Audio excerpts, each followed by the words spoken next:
नमस्कार, मैं रुमान हाशमी। न्यूज़ अनमास में आपका स्वागत है। आज बात कोविड-19 की।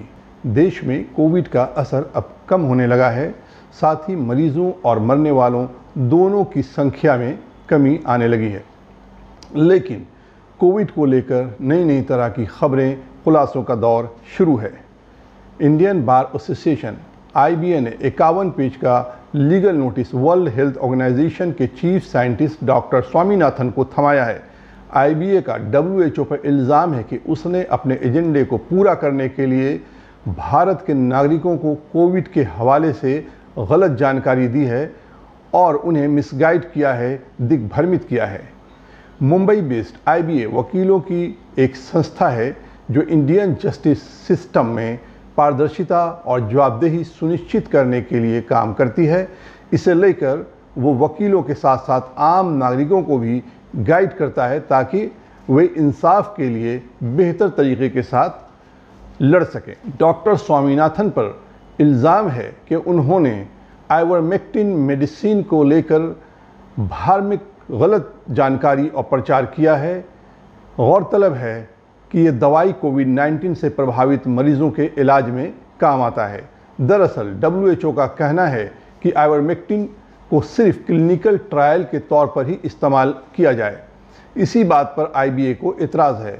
ऐसा इसलिए है क्योंकि आइवरमेक्टिन को लेकर बड़े पैमाने पर क्लिनिकल डाटा मौजूद है, जिसे कंपाइल्ड और प्रेजेंट हाईली क्वालिफाइड और एक्सपीरियंस्ड मेडिकल डॉक्टर्स और साइंटिस्ट ने किया है। ऐसे में सोशल और मेन स्ट्रीम मीडिया का इस्तेमाल कर आइवरमेक्टिन के बारे में कथित तौर पर दुष्प्रचार करने का मकसद ICMR और एम्स जैसे विश्वसनीय संस्थाओं का भी जनता के नज़रों में छवि बिगड़ने की एक कोशिश है, क्योंकि कोविड के इलाज में नेशनल गाइडलाइंस के तहत आइवरमेक्टिन दवाई को शामिल किया गया है। IBA का कहना है कि डॉक्टर स्वामीनाथन के खिलाफ कानूनी कार्रवाई इसलिए की जाए क्योंकि वो भारत के नागरिकों की ज़िंदगी और ज़्यादा तबाह करने से खुद को रोकें।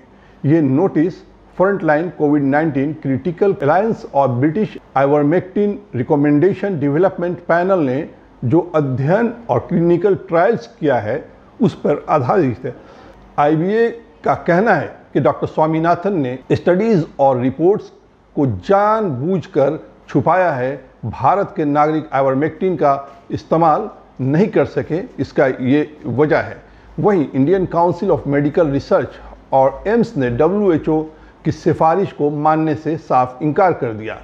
वहीं इस बात से भी इनकार नहीं किया जा सकता है कि सरकारें और वैक्सीन मैन्युफैक्चरर्स की ये पूरी कोशिश है कि प्रो वैक्सीन एजेंडा को सफलतापूर्वक चलाया जाए। ऐसे में जाहिर है कि आइवरमेक्टिन जैसी दवाई की कामयाबी पर सवाल उठेगा ही। वहीं कोविड को लेकर रिसर्च की एक और ख़बर है, लेकिन ये क्लिनिकल ट्रायल की खबर नहीं है, बल्कि कोविड से प्रभावित एक व्यक्ति की मौत से जुड़ी है। और ये खबर जर्मनी से जुड़ी है, जहां एक 86 साल के वृद्ध व्यक्ति की कोविड से मौत हो जाती है। उन्होंने वैक्सीनेशन का एक ही जैब लिया था, एक ही डोज लिया था। उनके शरीर का जब पोस्टमार्टम किया गया तो पता चला कि शरीर का सभी ऑर्गन RNA से प्रभावित हो चुका है। गौरतलब है कि रिबोन्युक्लिक एसिड एक मॉलिक्यूलर है जो DNA की तरह है, लेकिन DNA की तरह नहीं, क्योंकि RNA सिंगल स्टैंडर्ड है। ये रिपोर्ट कोई कॉन्स्पिरेसी थ्योरी नहीं है, बल्कि international journal of infectious disease में पब्लिश हुआ है। रिपोर्ट को लेकर अब ये कहा जा रहा है कि इस मौत से जो बातें निकल कर सामने आ रही हैं वो ये है कि या तो वैक्सीनेशन कोविड को रोकने में सफल नहीं हुआ, या फिर वैक्सीनेशन के बाद कोरोना वायरस और तेजी के साथ जिस्म में फैल गया। दूसरी तरफ कोरोना की तीसरी और चौथी लहर के बीच भारत में कोविड-19 वैक्सीनेशन मिशन में तेजी लाने की मांग और जोर पकड़ रही है। केंद्र और राज्य की सरकारें वैक्सीनेशन अभियान को कामयाब बनाने में जुटी है। वहीं अभी भी कुछ राज्यों में कोविड वैक्सीन की कमी को लेकर शिकायतें सामने आ रही हैं, इन सब के बीच एक्सपर्ट लगातार वैक्सीन को लेकर रिसर्च कर रहे हैं ताकि कोरोना के खिलाफ जांच में सफलता हासिल किया जा सके। इसी कड़ी में कोविड वैक्सीन की भारी कमी को देखते हुए विशेषज्ञों ने एक नया तरीका खोजा है। एक दैनिक अंग्रेजी अखबार की रिपोर्ट में विशेषज्ञों के हवाले से बताया गया है कि वैक्सीनेशन अभियान में तेज़ी लाने के लिए इंट्राडर्मल तरीके से वैक्सीनेट करने का रास्ता अपनाया जा सके।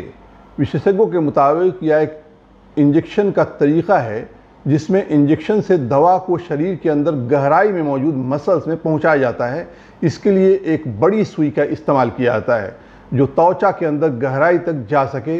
इसके तहत त्वचा में 0.1 ml डोज का इंजेक्शन जो कंधे से इंट्रामस्क्यूलर के तौर पर दी गई 0.5 ml की मौजूदा खुराक की मात्रा का 5वां हिस्सा होगा। यानी इस तरीके की मदद से व्यक्ति को दी जाने वाली खुराक 5 व्यक्तियों को वैक्सीनेशन करने में कामयाब होगी। टेक्निकल एडवाइजरी कमेटी के चेयरमैन डॉक्टर M.K. सुदर्शन के मुताबिक इंजेक्शन के इस तरीके का इस्तेमाल फिलहाल सिर्फ एलर्जी टेस्टिंग और रेबीज और BCG वैक्सीन लगाने के लिए किया जाता है। हालांकि इस तरीके के इस्तेमाल को लेकर एक बार फिर से दिलचस्पी बढ़ गई है क्योंकि त्वचा में बड़े अमाउंट में एंटीजन प्रेजेंटिंग सेल होते हैं। इस कारण इंट्राडर्मल इंजेक्शन ज़्यादा कारगर हो सकते हैं। इसमें कम वैक्सीन की ज़रूरत पड़ती है। उन्होंने आगे कहा कि सरकार को इसके प्रभाव के बारे में जानने के लिए वैक्सीन बनाने वाली कंपनियों के साथ मिलकर अध्ययन करना होगा। Doctor M.K. सुदर्शन का कहना है कि WHO ने 1980 के दशक में इंट्राडर्मल रेबीज टीकाकरण को मंजूरी दी थी और भारत में इसे मार्च 2005 में पेश किया गया। वहीं KIMS के डिपार्टमेंट ऑफ कम्युनिटी मेडिसिन के प्रोफेसर और हेड डॉक्टर DHA नारायण ने कहा है कि कोविड वैक्सीन के लिए इंट्राडर्मल तरीके के इस्तेमाल और प्रभाव को लेकर अध्ययन करने की ज़रूरत है। उन्होंने कहा कि इसके लिए सरकार और वैक्सीन बनाने वाले मैन्युफैक्चरर से मंजूरी की ज़रूरत होगी। उन्होंने कहा कि इसके लिए नर्सों को भी ट्रेनिंग देनी होगी। आज तक में बस इतना ही। कल मिलते हैं फिर एक नई स्टोरी के साथ। तब तक के लिए अपने होस्ट रुमान हाशमी को दीजिए इजाज़त। अगर आपको हमारा प्रोग्राम पसंद आता है तो हमें लाइक और सब्सक्राइब करें। धन्यवाद।